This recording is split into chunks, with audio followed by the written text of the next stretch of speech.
কুমিল্লার বিভিন্ন দুর্গত এলাকায় আটকে পড়া কয়েকজন প্রসূতিকে উদ্ধারের পর হাসপাতালে নেওয়া হয়েছে। তাদের শারীরিক অবস্থা একটু জানবো।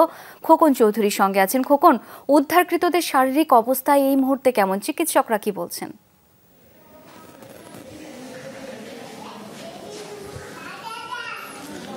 শাওন, আসলে আজকে আমরা কিন্তু সারাদিনই ফেনী এবং কুমিল্লা এই দুইটি জেলায় কিন্তু কাটিয়েছি। আমরা যেসব বিষয়গুলো দেখেছি, আসলে একদিকে কিন্তু পানি যেমন কমছে, অন্যদিকে কিন্তু আবার কিছু কিছু জায়গা নতুন করে প্লাবিত হচ্ছে। তবে সবচেয়ে বড় বিষয় যেটি আপনি যেমন বললেন যে আসলে রোগীদের কি অবস্থা, যারা আসলে পানিবাহিত রোগ সহ বিভিন্ন রোগে কিন্তু আক্রান্ত হচ্ছেন, তো এদেরকে কিন্তু বিশেষ করে সেনাবাহিনীর তত্ত্বাবধানে তাদেরকে কিন্তু দুর্গম এলাকা থেকে পর্যন্ত উদ্ধার করে হেলিকপ্টারের মাধ্যমে বিভিন্ন হসপিটাল, সিএমএইচ হসপিটাল সহ বিভিন্ন হসপিটালে চিকিৎসা দেওয়া হচ্ছে। তো সেই বিষয়টা কিন্তু আসলে যারা চিকিৎসক রয়েছেন তারা বলছেন যে আসলে এখন তারা অনেকটাই সুস্থ রয়েছেন এবং বিশেষ করে যত পানি কমবে ততই কিন্তু আসলে রোগীর চাপও বাড়বে। তো চাপ বাড়ার সঙ্গে সঙ্গে তাদের যে বিষয়টি লজিস্টিক সাপোর্ট, যেগুলো ওষুধপত্র সহ বিভিন্ন জিনিস, এসব জিনিসের তারা প্রস্তুতি নিয়ে রেখেছেন।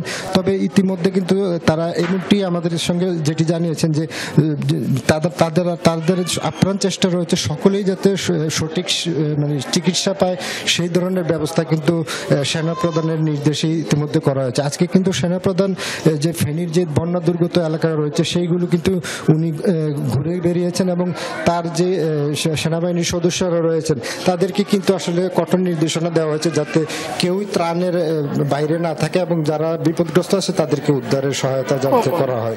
অনেক ধন্যবাদ আপনাকে।